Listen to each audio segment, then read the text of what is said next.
right, gang. Welcome to another edition of Reiser's Treasure Hunting Emporium's live stream. Yeah, gang, that's right, live stream. And I see we have a boatload of people here. And welcome, one and all.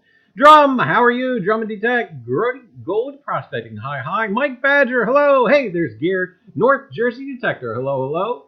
Mike, Mallyman 24, hello. Rasta Shadows, hello, how are you? Ozzy, how are you, Ozzy? And I tell you, we've got so many people. There's American Woodland Relics, hello. J3B, hello. ASAP Fishing, hello. Oh, he's 9 away from 5.8. Wow, how about that? Amy, Part-Time Detector. Oh, Amy, did you go to the museum? Oh, boy, I'm waiting for details. Liz, how are you? K Watt, how are you, Kay? Ghost Talk with the Risers. Hey, there's Sandy. Hi. North Jersey Detector, hello. Metal Pirate Girl, hello. And welcome one and all. The Life and Times of Barney Taylor, hello. And Liddy No, how are you? And I tell you, the gang has assembled. Jersey History Hunters, hello. And I tell you, we got stuff. I see we got stuff about them a little bit later on, which you don't want to miss. And I tell you, welcome one and all. Dirt Monkey, how are you, Dirt? And I tell you, welcome one and all. I miss you. Jeff Dunn, how are you? Hey, there's Tomcat Blues. How are you, Blue Coin? Todd, how are you? Todd Sand. And anyway, gang, we're going to get this thing going on. And hopefully I got everybody. And again, welcome. The snow must go. Yeah, gang, that's right. The snow must go. Yet with the snow even, there's still opportunity for treasure, as you will find out tonight. And Hoagie's Hobby Shop, hello! I tell you, gang is all here. But anyway, welcome to the live stream. That's right, Reiser's Treasure Hunting Emporium live stream. And again, let me say, there is treasure to be discovered tonight, as well as some things getting a little shaky. Anyway, all right, gang, this week, as every week, we are sponsored by our own imaginary sponsor, well, I guess until a real one happens to trickle along, Reiser's Treasure Hunting Emporium toilet paper. Yeah, gang, that's right, toilet paper. Whether it's your nose or your derriere, whichever the case may be, whichever at the time happens to be running, it's the right time for Reiser's Treasure Hunting Emporium toilet paper, and it goes wherever you go for when you have to go. And look for it at your local Marshall Fields or Gimbel's department store. So anyway, gang, that's right, Reiser's Treasure Hunting Emporium toilet paper. That's right. Hey, you know what? Now available in a 6-pack. Or even better yet, for large families trapped in the wilderness, the jumbo economy size. That's right, it's the 12-pack. And the 12-pack has actually been endorsed by the Donner Party. That's right. When Jeff came out, anyway. But anyway, gang, you know what? The Donner Party would have been much better off if they did have Reiser's Treasure Hunting Emporium toilet paper. Let me tell you. But anyway, gang, tonight we've got news and upcoming, some special events and giveaways you don't want to miss out on.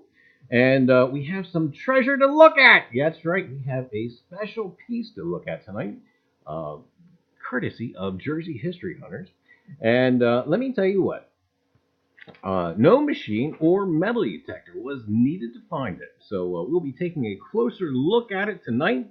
And also, too, gang, the history segment, the Great San Francisco Earthquake. Or is it the Great San Francisco Fire? It's actually both. But anyway, gang, 1906, and I tell you what has become a usual point on the stream now, we actually have some media to go along with our history segment. And also, too, gang, tonight we have a viewer subscriber appreciation giveaway. That's right.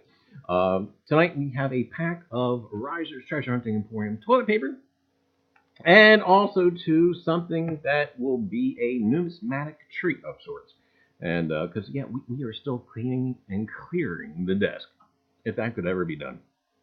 But anyway, gang, I tell you, we'll go ahead and catch up with chat. Youper Digger, hello! Hey, Loser Hillbilly, how are you? And Lincoln, I eating supper, so I will be watching. No, I'm not going to be eating. Lincoln, hello! And I tell you, But anyway, gang, welcome. Hey, there's Rivendell Coins. How are you? And Detectorismo. How are you? And anyway, gang, so there is, just hold on to your hat, I tell you. But anyway, gang, best foot forward, and let's get this thing going. Upcoming giveaways, don't miss it. Some great channels out there. Some fantastic giveaways that you do not want to miss. And we're going to go ahead and put them up there. Like that guy, and that guy, and those girls. Yeah, that's right. American Woodland Relics, CT Relic Digger, and of course, Jersey History Hunters. Audra, Rachel, Audra. Anyway, gang, if my lovely lady would be so kind to put those in chat, the links, why, AWR, American Woodland Relics, and you got that one. And we also have CT Relic Digger. I think it's exclamation point CT and exclamation JHH. So do check out their giveaway videos and, do whatever they need you to do. So anyway, gang, great stuff coming up. Great giveaways. You don't want to miss out on it. And I tell you what, all great. So anyway, see that? You can even find treasure when there's snow on the ground.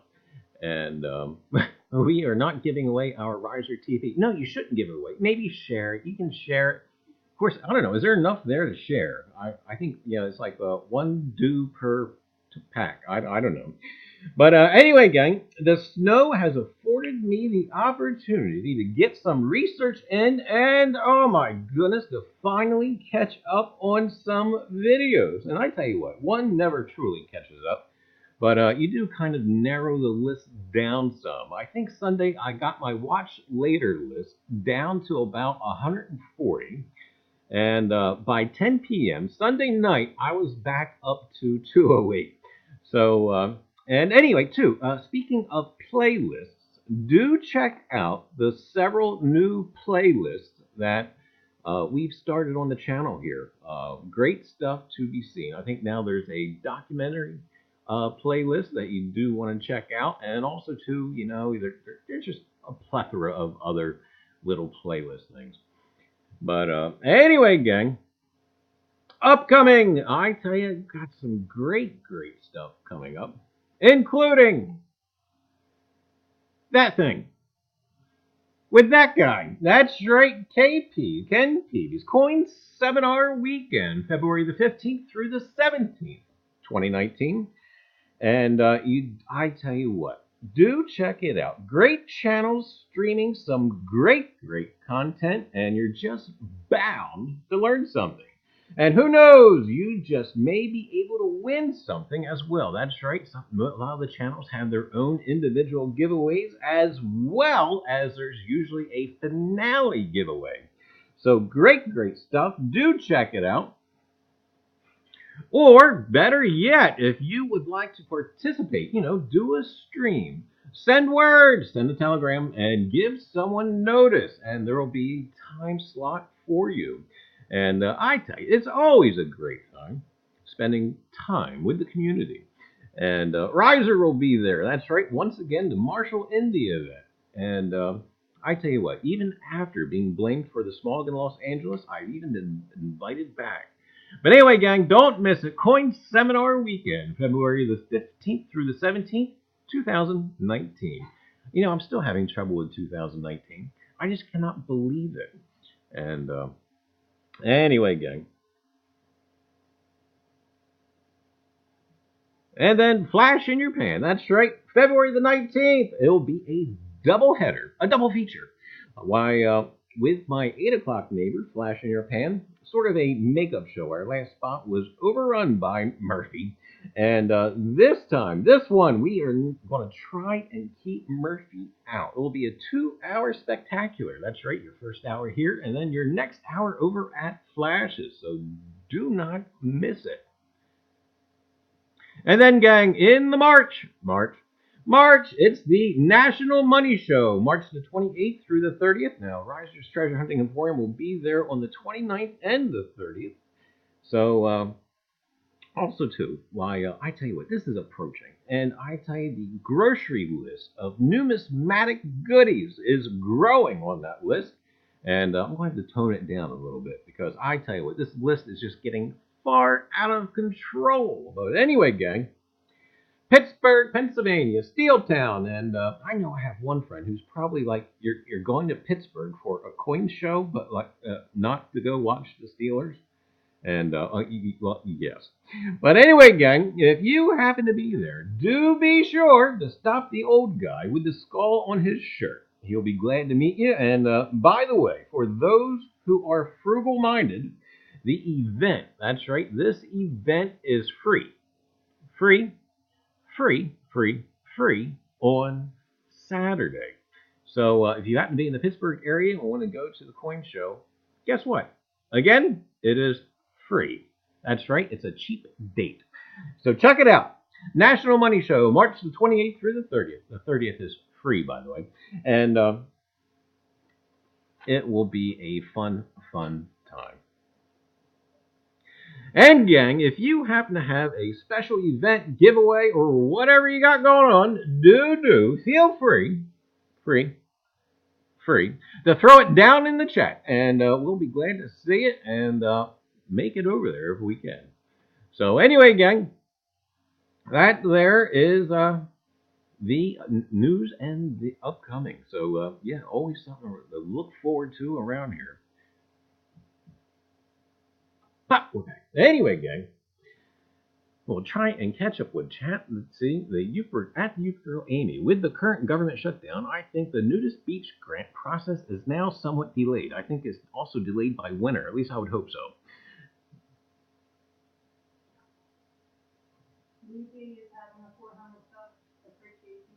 Hey, there you go. How about that? I'll eat it. And wait a minute. Go ahead and talk with the rice. I still have to do that lemon challenge. Oh my! Look. Oh my! Really? Holy cow! I know. That seems like that's been eons ago. Oh, we got to hold you to it now.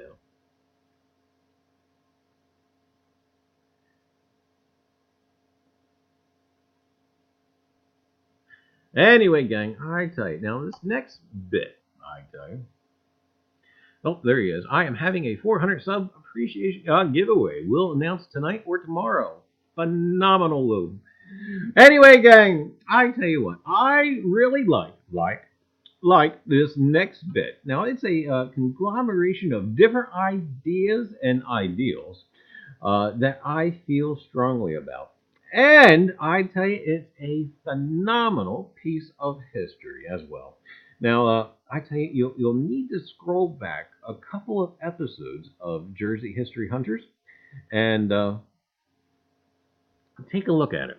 But yeah, if you go to their channel and you scroll, it's probably what, about 3 or 4 videos back, and it is indeed well worth the watch. A couple of things I'd like to point out regarding the hunt in the beginning of that video. A, it is my personal favorite type of hunt. Yeah, gang, that's right. Along a bay at low tide. Oh my goodness. And if you look closely at this bay, that tide should be moderately slow. And there's just something about the low tide hunts, whether it's being in the mud or just by the water, I can't quite nail it. Assumedly, there would be more treasure concentrated at a home site or something of the like. But again, for whatever reason, I personally always liked the low tide hunts. And also, too, the low tide, if the waterway isn't frozen, even when there's snow on the ground, you could possibly sometimes sneak a winter hunt at the low tide. So it's just something to bear in mind. Now also too, B, the item. That's right, you're looking at it right there. The item, Native American projectile point. Fantastic piece. Now, judging by the location of where this item was found, New Jersey, we are going to turn one of the foremost authorities of the Lenape Native American scholars. His name happens to be Herbert C. Kraft, and we're going to minimize this just for a second. We'll put Jersey history counters. Oh, I gotta look it up. We're going to take out Audra and Rachel out just for a second. Herbert C. Kraft. Now, if you ever come across this book and you're around our area, this guy was again one of the foremost authorities on the Lenape, and of course, the Lenape was just not in New Jersey. They were the tribes didn't actually understand boundaries. It wasn't like they were from Delaware or New Jersey or Pennsylvania or New York. They were all over. But anyway, I'll put them back up. Oh, they're here. But anyway, gang, Herbert C. Kraft. Now, through the years, if you have researched Native American relics or culture in the New York, New Jersey, Pennsylvania, Delaware areas, more than likely you have stumbled upon a work or two of Mr. Kraft's. And I tell you what, he was a generous man who shared his research with the advocational and professional archaeologists alike. And some of the friendships he formed is very evident of this. And you know what, now that I think about it, I think the family of Mr. Crafts still keeps the Lenape Lifeways website in operation. And I think you can buy a book or two over there. If not, you can find these books on like Amazon or eBay or etc. But anyway, gang, so also too, older issues of the ASNJ, the Archaeological Society of New Jersey. You also had several publications in that thing. And so do check it out. Anyway, gang, I tell you what, I could only wish to be 1/10 of the researcher that Mr. Kraft was. All right, well, I got to stop. Hero worship over. And we are going to actually take a look at this on one of these charts. And I tell you, these charts do come in handy. And take a look at it. There. All right, this is a chart that you can actually use to identify different points, projectile points, bifaces, spearheads, and etc. And we have kind of narrowed this down just a tad. Now, when I first look at this, I was thinking it was going to be somewhere around the Jack's Reef point, which you see there in the woodland period. However, I disagreed with myself. I said no. And you can see now these different points that were made, they were traditionally made. They didn't change overnight. It took years, hundreds of years, if not thousands of years, for that tradition to change. And even this, what you're looking at, is a Native American technology. When the technology changed, the points changed. But anyway, we'll get more into that in a little bit.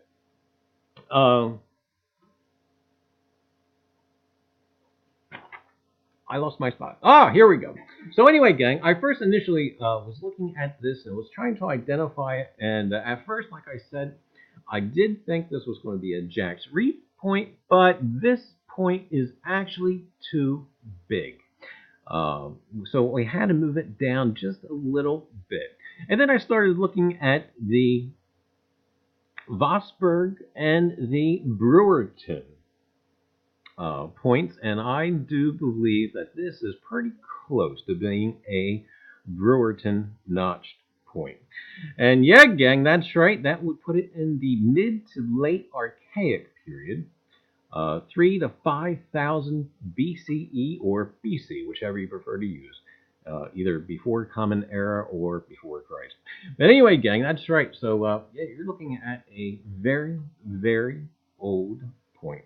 Now, one final word about the piece itself. No metal detector found this piece. That's right. This here was found with an eyeball. And no machine required. That's right. A machine did not find stone. After all, we have metal detectors. This is stone. Again, let me reiterate.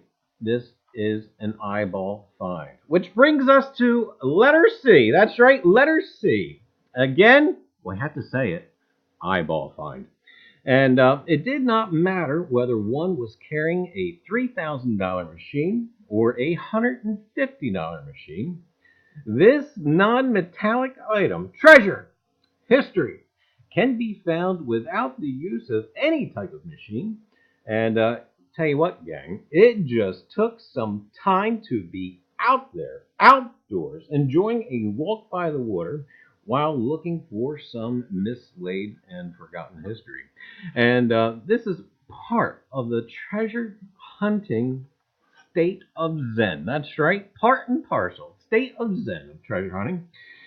It's one of those reasons I try not to engage in topics like the most expensive machine is the best, or I would rather engage in the conversations consisting of did you get out? And I tell you, a lot of treasure hunters or would-be treasure hunters get discouraged when they think they need this $3,000 machine to get out and find anything, where they just only need the eyes in their head and to get outdoors. So, instead of trying for a Garrett or a White sponsorship, maybe I should shoot for like America's Best eyeglasses.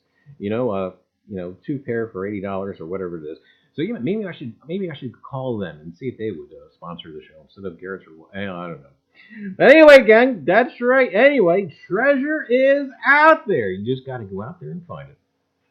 Congrats to Jersey History Hunters for such a great find. And again, if you'd like to have a copy of that chart from Mr.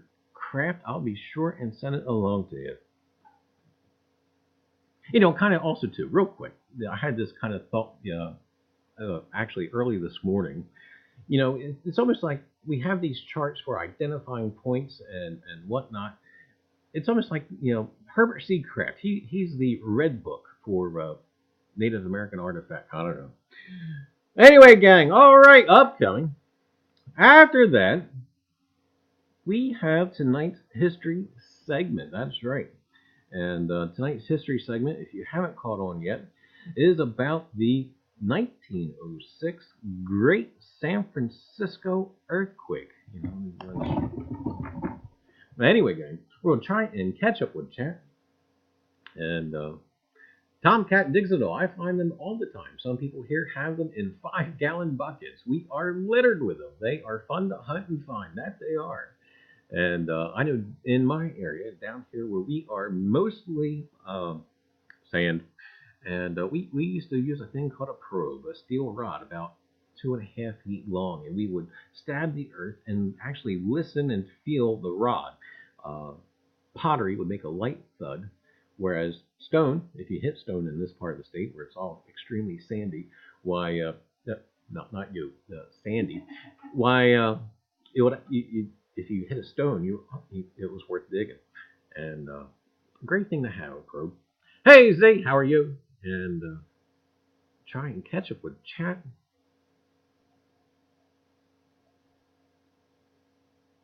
But phenomenal piece. Hey, South Texas Prepper, how are you? I live close to the Trail of Tears, and I have not found the first point. Oh my goodness! Well, keep looking, Mike. Rick just said stop frying candy with a metal plate. Hey, Death Spader, how are you?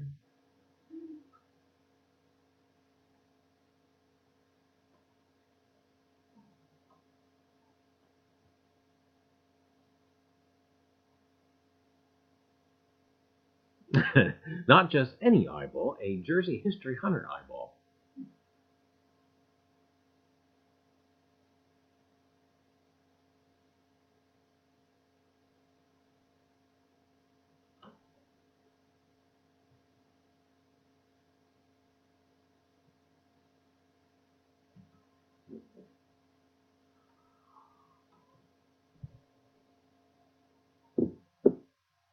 Anyway, gang, all right, we're going to move on to San Francisco. That's right, San Francisco, and we're going to give you something to look at here. And I got to move some stuff here. Got to move some Reiser Treasure Hunting Emporium toilet paper out of the way. And let's see here. Oh, gotta move this aside. Oh, gotta find a spot. Okay, found a spot. And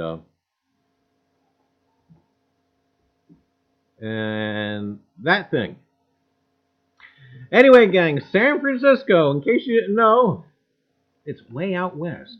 No, anyway, San Francisco. Officially, the city and county of San Francisco is the cultural, commercial, and financial center of Northern California. San Francisco is the 13th most populous city in the United States and the 4th most populous in California, with 884,363 residents as of 2017. It covers an area of about 46.89 square miles, mostly at the north end of the San Francisco Peninsula in the San Francisco Bay Area, making it the second most densely populated large U.S. city and the 5th most densely populated U.S. county, behind only 4 of the 5 New York City boroughs.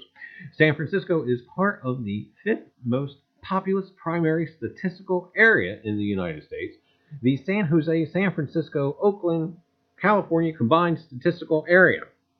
9.7 million residents. Why couldn't they just say the area has 9.7 million? I don't know.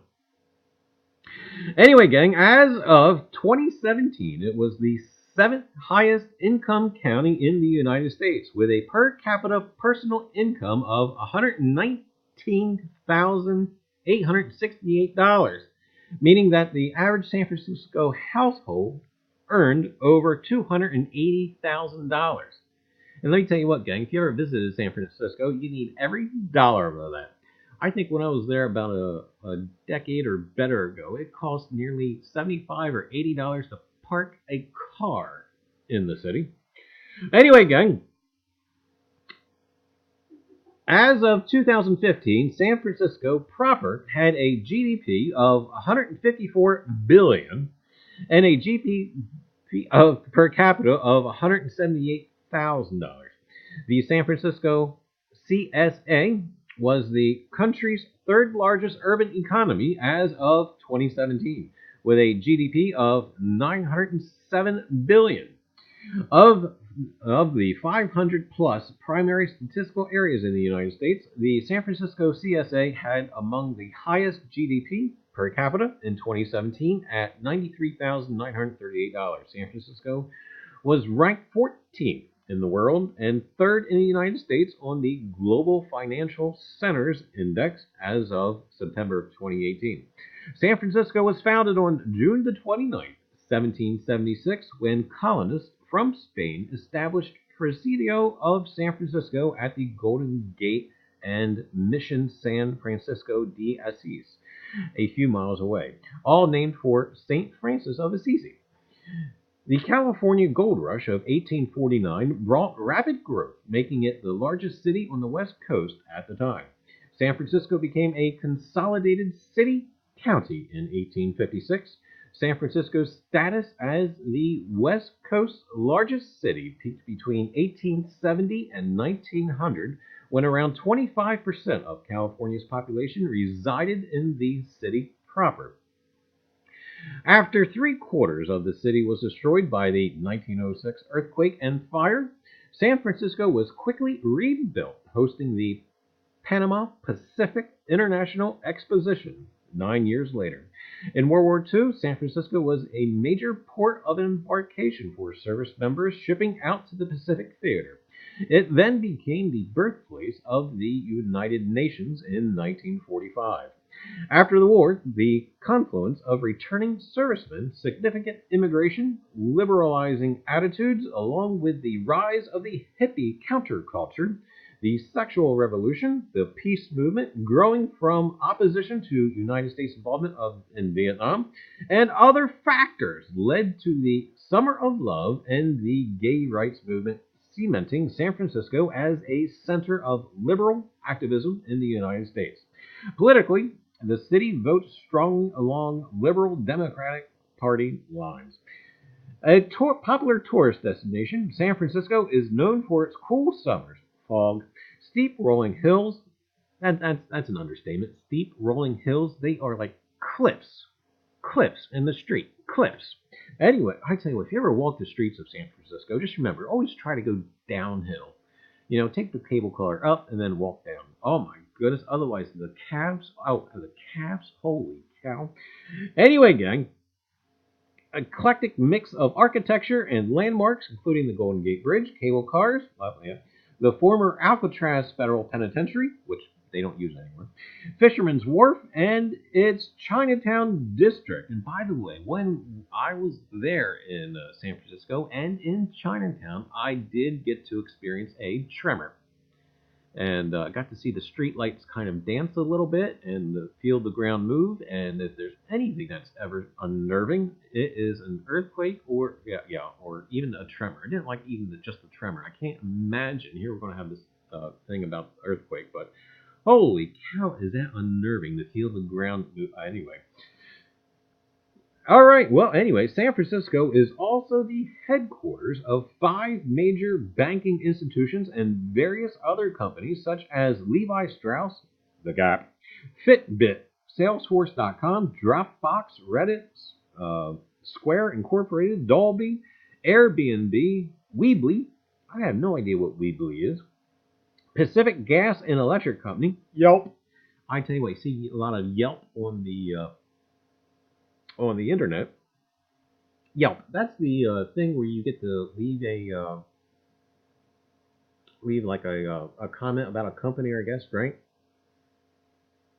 Anyway, Pinterest, Twitter. Hey, Twitter. Twitter's based out of San Francisco. Uber. Oh my goodness, Uber and Lyft and Mozilla, Wikimedia Foundation, Craigslist, and Weather Underground. It is home to a number of educational and cultural institutions such as the University of San Francisco, University of California, and San Francisco State, and also the D. Young Museum and the San Francisco Museum of Modern Art. And I tell you, great stuff there if you ever do happen to visit San Francisco. And what you're looking at now is a panoramic view of the fires that were ensuing right after the earthquake. And it kind of gives you a little bit of scope and spectrum regarding the earthquake. But you know what? Even this photograph just doesn't do it justice. And when I came across our media bit, which we'll get to here in a little bit, why you can actually pick out certain elements of the media footage that really brings what you're looking at, well, into perspective. But anyway, gang, 1906. That's right, 1906. And again, we'll get to our media bit, the photography, the movies, and etc. were just in their infancy. And anyway, the 1906 San Francisco earthquake struck the coast of Northern California at 5:12 a.m. on Wednesday, April 18th, with an estimated moment magnitude of 7.9 and a maximum Mercalli intensity of 11, which is basically extreme. High intensity shaking was felt from Eureka, California, on the north coast to the Salinas Valley, an agricultural region to the south of San Francisco Bay Area. Devastating fires soon broke out in the city and lasted for several days. Thousands of homes were destroyed. As a result, up to 3,000 people died, and over 80%, that's right, 80% of the city of San Francisco was destroyed. The events are remembered as one of the worst and deadliest earthquakes in the history of the United States.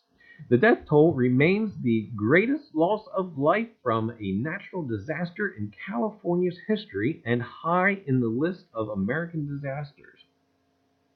Now, the San Andreas Fault is a continental transform fault that forms part of the tectonic boundary between the Pacific Plate and the North American Plate. The strike-slip fault is categorized by mainly a lateral motion in a dextral sense, where the Western Pacific Plate moves northward relative to the Eastern North American Plate. This fault runs the length of California from the Salton Sea in the south to Cape Mendocino in the north. a distance of about 810 miles. The maximum observed surface displacement was about 20 feet. And geodetic measurements show displacements of up to 28 feet. Now, the earthquake in 1906 preceded the development of the Richter magnitude scale by 3 decades. That's right, we actually did not have the Richter scale as of yet. And let me tell you what, they had their own scale for this earthquake. Why, they had the O scale. That's right, oh crap, oh shoot, and oh bleep. But anyway, yeah, I tell you what, it had to have been an O bleep for the O scale. But anyway, gang, the most widely accepted estimate for the magnitude of the quake on modern magnitude scale is 7.9, and values of 7.7 to as high as 8.3 have been proposed. According to findings published in the Journal of Geophysical Research, severe deformations in the Earth's crust took place both before and after the earthquake's impact.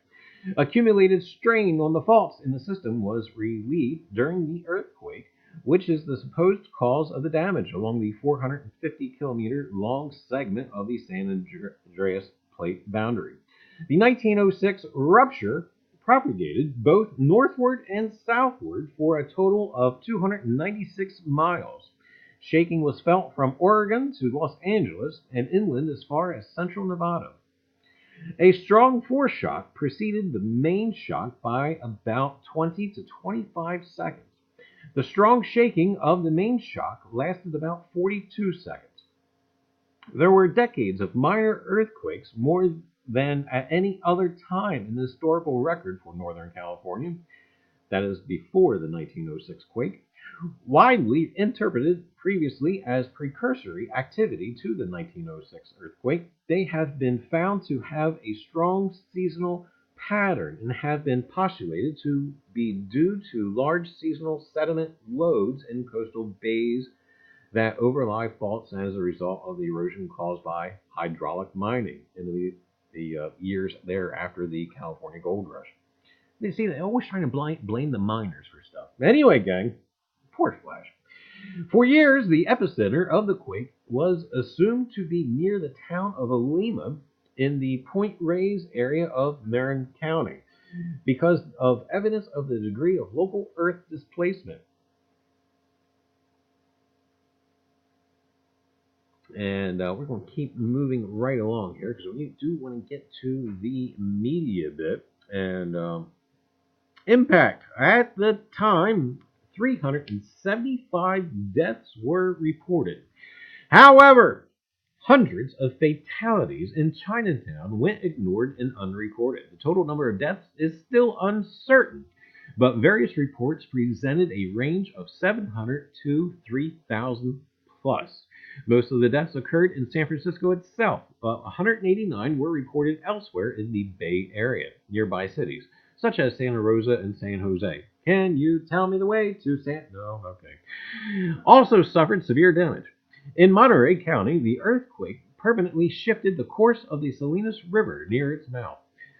Where previously the river emptied into Monterey Bay between Moss Landing and Watsonville, it diverted 6 miles south to a new channel, just north of Marina.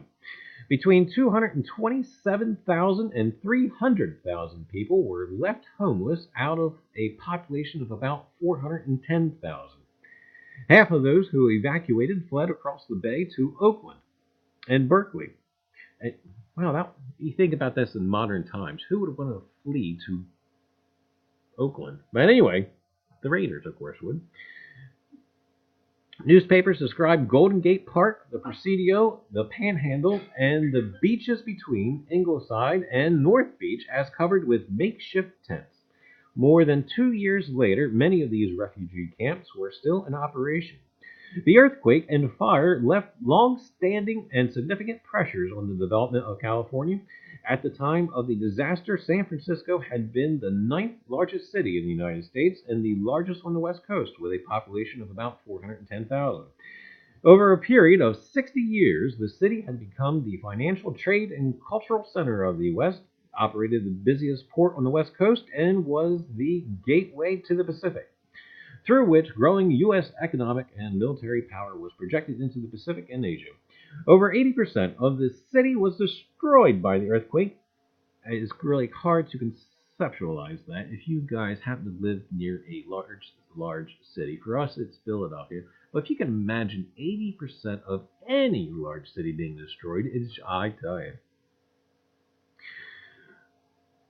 Anyway, gang, the 1908 Lawson Report, a study of the 1906 quake led and edited by Professor Andrew Lawson of the University of California, showed that the same San Andreas fault which had caused the disaster in San Francisco ran close to Los Angeles as well. The earthquake was the first natural disaster of its magnitude to be documented by photography and motion picture footage. Hint, hint.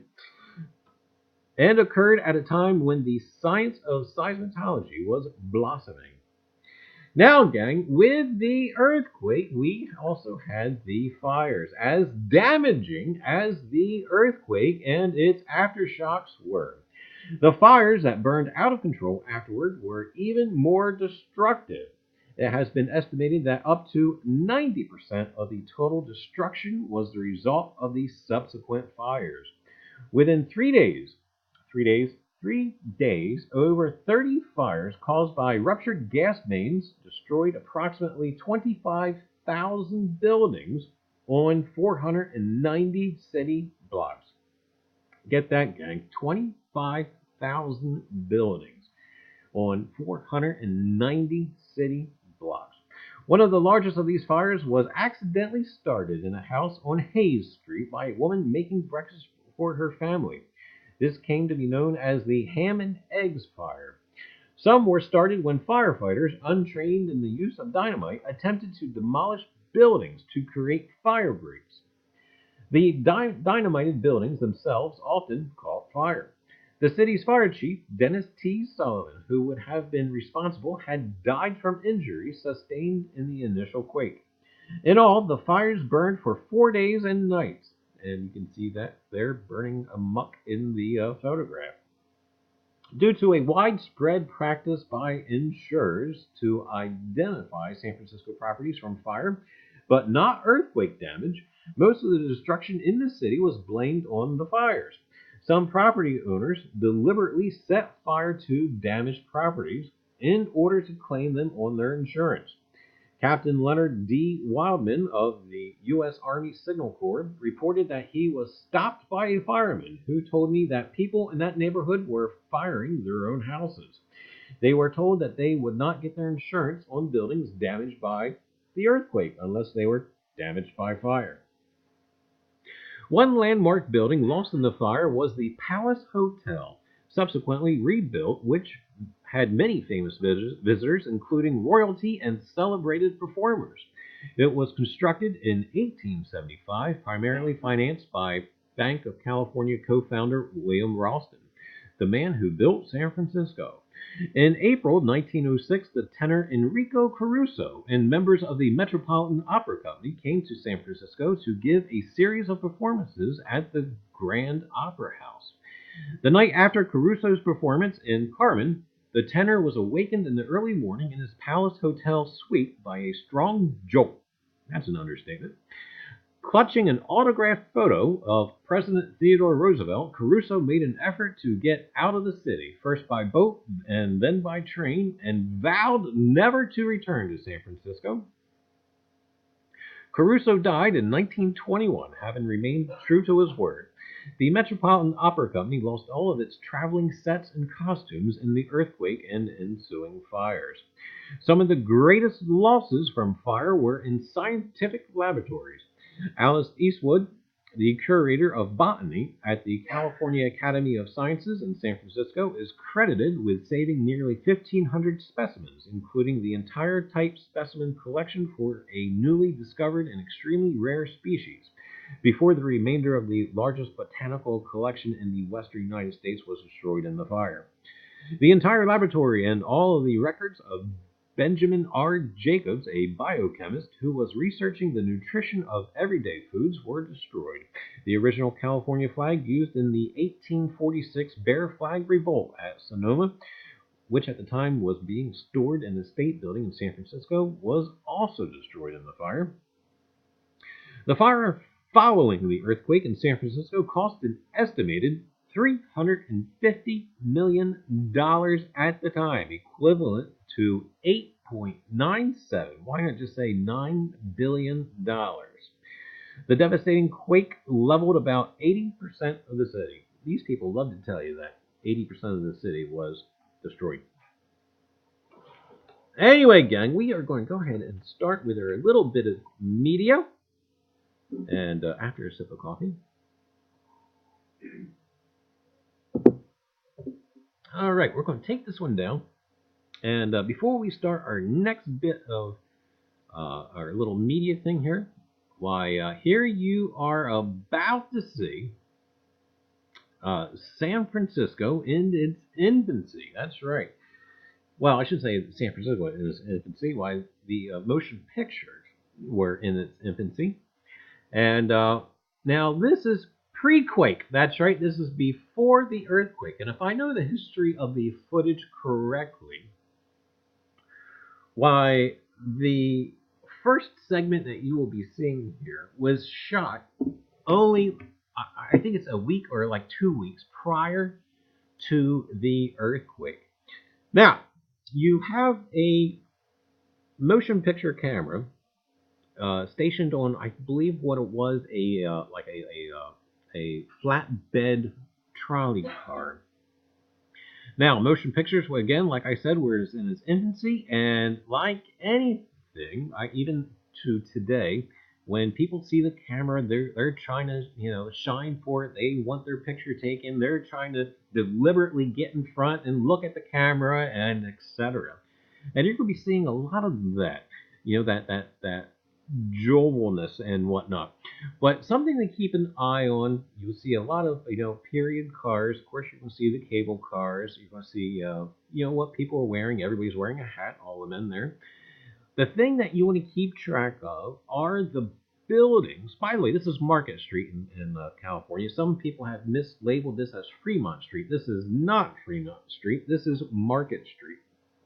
And, but anyway, keep an eye at the buildings on the side, okay? And the one thing, when I was comparing the footage to both of the pre-quake and after post-quake, was I was taking a look at the advertisements painted on the sides of the buildings, and I was using those as markers to figure out where exactly each film footage was being shot, and etc. And it gives you the perspective of how much of the city was lost during the earthquake and fire. Anyway, gang, let's go ahead and get this rolling.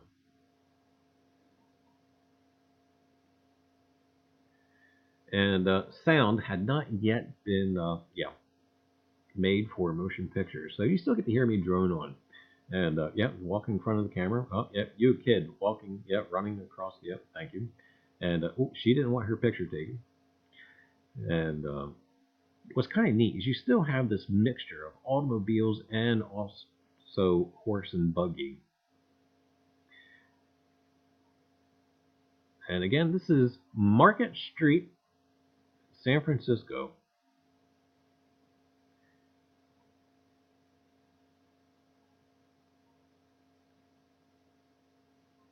And turn signal. Use your turn.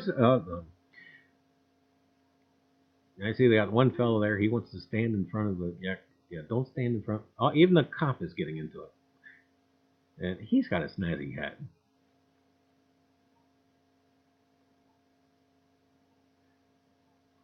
It must be windy this day because a lot of people are holding their hats. These people are crazy. They're just going out in front of these trolleys. They're going to get smushed. Yeah, really. You know what? And the brakes on the early cars were not really all that well. And the cyclist running over the trolley car tracks. Oh, so you got some people there. Hi, waving to the camera. North Jersey detector says must be from Jersey.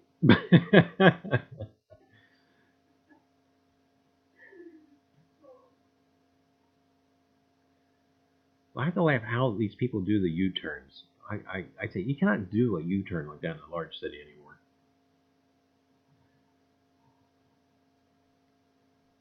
No, got the guy running. Oh, I get in front of the camera.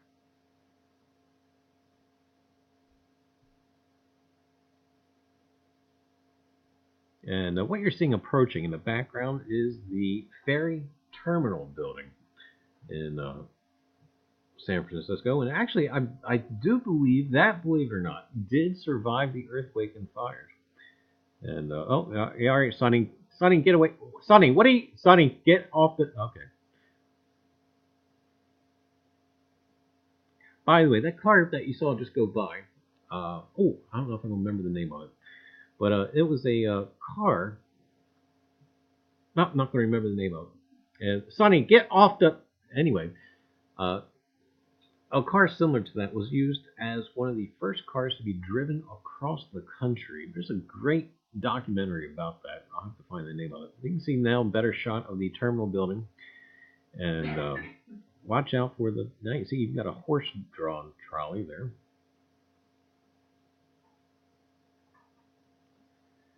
And you see there's the Nathan Hale advertisement on that one building to the right. And yeah, get out. What?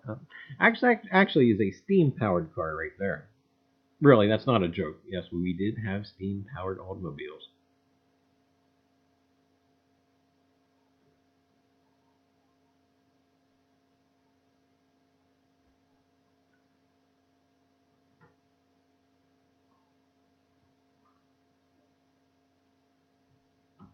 Holy cow! Get out of the. Oh my goodness.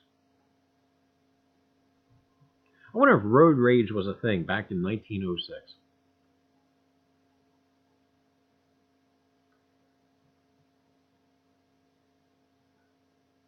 All right, gang. Well, now here we have the aftermath of the earthquake and the fire. I shouldn't really say it's the aftermath of the fire because you see it's still quite smoky. It's not that the photography is bad. It's actually the smoke is still smoldering while this footage was taken. And you can tell by the people. The people are no longer really caring about the camera anymore because they have their own problems and issues that are going on here in the aftermath of the San Francisco earthquake and fire. And you see an early fire truck there to your right. It's that big tank-looking thing. You'll see another one up on the right again in the footage coming up. But as you can see, yes, the city of San Francisco was most definitely decimated. There's another fire truck there to your right. And what an unfortunate loss.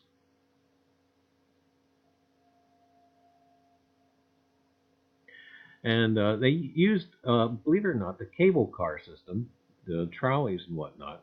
And they also laid down other tracks to remove rubble.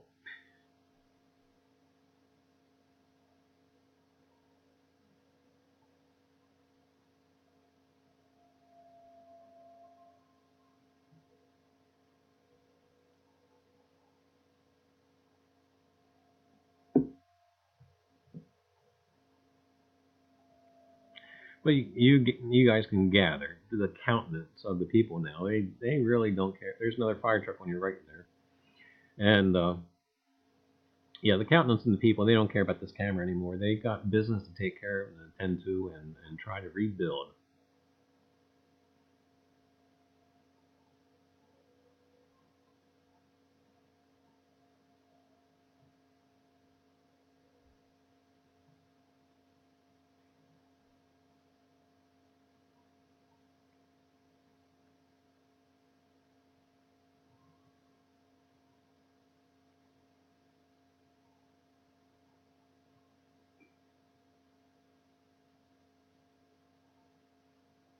Also, too, I was talking to some people, too, probably building codes prior to the earthquake were probably non-existent. And as well as fire suppression systems, they were in their infancy. One thing during the fires that was kind of unfortunate was a lot of the mains, the water mains, because of the earthquake, were destroyed. So even fighting the fire was pretty much, I won't say pointless or useless, but it was very limited. And if you happen to notice that Nathan Hale advertisement on the right-hand side, it's not there.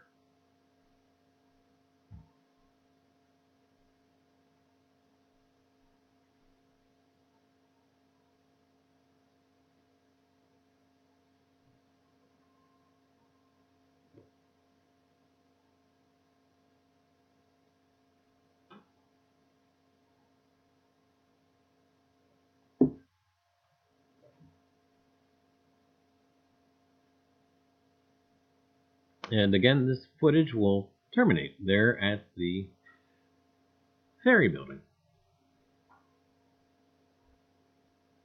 Well, anyway, gang, that there is history.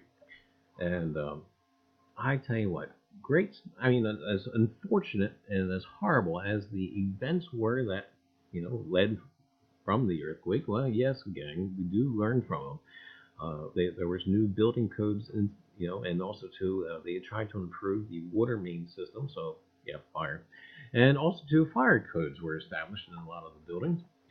But anyway, gang, that there is the 1906 Great Earthquake and Great Fire of San Francisco. But anyway, gang, all right, here we go. Well, we are going to try and catch up with chat a little bit, and let's see what we got here going. I love old pictures of steam. Hey, Drum, how are you? Steam engine crashes, random comment. They are neat. And Ozzy says, I had an orange and now eating Oreo mints. All right. And Mike Wolf, how are you? Linda Wallace, hi. And hey, Al, how are you? Not trying to get off topic. That is not off topic, but think of how many silver coins were dropped in those streets. Probably a lot. Can you imagine how much in the rubble? Actually, there was one thing I was reading about looting during the San Francisco earthquake, and people getting shot. And yeah. North Jersey Detector and Gold Hoosier, absolutely. Great job. Thank you, Mike. And but I tell you, also too, think of the places that you could possibly detect, like on the beaches or whatnot, where they had the temporary housing and the tents and whatnot. I wonder if you can metal detect on the beaches of San Francisco.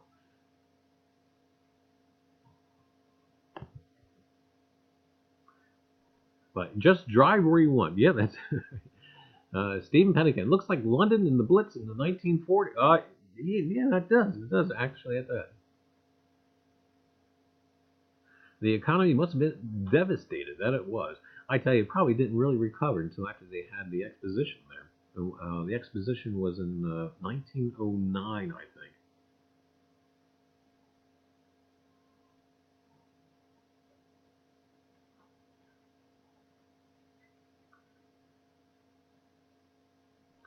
Anyway, gang, all right, we are going to move right along to our giveaway. That's right, we're going to wake up Rosie. Oh, my goodness. And have her select tonight's giveaway winner. That's right, tonight's winner will receive a pack of Reiser's Treasure Hunting Emporium toilet paper, and as well as several numismatic things, coins. And I have no idea what they will be. We're still cleaning off the desk here. Lurkers! I tell you what, Lurkers, be sure that you get something into the chat. That way Rosie knows that you are here. Because, yeah, she needs to know that. What happened? Rosie needs to know that you are around. And around and about. Anyway, gang, we'll let Rosie wake up a little bit. And we'll do our little countdown. And then we'll select tonight's winner. And Rosie, give it to me. Well, there's a rose for Rosie. Hello, Rosie. Oh, Lurkers must be talking to me. Hey, there's Amanda. How are you? CCH. And Rosie and Kiss. Oh my goodness, what on earth? And anyway, gang, I tell you, do be sure to get something in the chat. Rosie is a robotic tart. Oh my goodness, that just made me hungry for bakery stuff. Anyway. Don't forget about me, Rosie. Oh, Rosie, I tell you. Anyway. Rosie, you evil girl. Up, see, Lincoln knows how she is. I'm lagging, Rosie. Uh-oh, okay. Old gadgets are so cool. 3-in-1 oil? Uh-oh. Doo-doo. Oh, okay. Rosie O'Donnell. What? Rosie O'Donnell. And Rosie has issues. That she does. Holy cow. Oh, Lenny says, I will take you shopping. Oh, my goodness. That gets to any robot's heart. But anyway, gang. All right. Well, here we go. We're going to do the countdown from 5. Ready? Here we go. 5, 4, 3, 2, 1. Bang. Hey, there you go. Congratulations. North Jersey attacked her. What? What happened? Oh, my goodness. I thought she hated you with passion. Anyway, I tell you, you must have found a way to her heart, I guess. Anyway, congratulations, North Jersey Detector. You won tonight's giveaway. Be sure to send us an email with your address, and we'll get that stuff right out to you. North Jersey saying choose somebody else. Oh, choose somebody else. I just crap talked her. Oh, do it again. All right, well, that we do. And besides, he probably feels guilty. He keeps trash talking her. All right, we'll try to. Here we go. See, hopefully this goes back to normal. Hey, it did. How about that? All right, well, we'll do it again. So, Lurkers, your second shot here. Thanks to North Jersey Detector. He's going to spread the love. So do be sure to go attaboy, North Jersey Detector. Anyway, gang, here we go. You ready? Here we are. 5, 4, 3, 2, 1. Bang. Hey, well, it must be the night for trash talkers. Congratulations, Lincoln Central Coins. You just won tonight's giveaway. And hey, do be sure to send us your email. Send us an email with your address and etc. It must be the night for trash talkers. I tell you, 2 of the guys who trash talk Rosie the most, she selected. I don't know. Anyway, Lincoln, congratulations.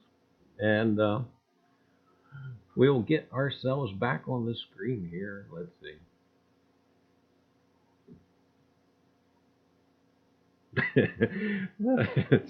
I don't know. 2 of the guys that talk trash the most to her and about her, I don't know. See, it must work or something. It must be like a phase of the moon or something. Venus must be in Pisces or something. I don't know. Yeah, really. You know what? I bet if we rolled that thing again, I bet. Oh no, he's not in chat. But anyway, yeah, really. That's right. I tell you, he did post a video of some of his vacation stuff, and oh my, I'm actually envious. The resort that he's staying at. Oh my goodness! But he's got a video up of some, I don't know if it's photographs. I think there's some video in there too. And I tell you what, it looks like he's having a grand time. Anyway, gang, all right, well, do not forget, Liz Off the Cuff, Thursday, 7:30, it's Digging Canuck, Off the Cuff, 7:30 p.m. Eastern Standard Time, and then, gang, on Saturday at 5:30 Eastern Standard Time, on Saturday, you got Mantic Coins. And then on Sunday, you got Liz again, Coffee with Liz at 10 a.m. Eastern Standard Time. And then Sunday night, it's KP, Ken Peavy, the big show, the biggest coin giveaway show on the planet. Well, at least on YouTube, or at least on Ken Peavy's channel. Anyway, gang, coin giveaway. That's right, community-sponsored coin giveaway show. Ken Peavy, the big show, Sunday, 9:30 p.m. Eastern Standard Time. Always a great time. Let's see. Congratulations to Bill. Bill won this. Oh, actually, we had it on Monday because of things, but congratulations to Bill. He won the last big show. Anyway, gang, thanks to everyone for tuning in to Reiser's Treasure Hunting Emporium. We are here every Tuesday at 7 p.m. Eastern Standard Time, and we hope to see you next week when we will again look at coins, history, metal detecting, and, well, yeah, toilet paper. Anyway, gang, have a great night, and we'll catch you next Tuesday. Go out there and, yeah, find yourself some treasure. Oh, exit bit. I always got it. I keep almost forgetting the exit bit. Here we go. Have a great night.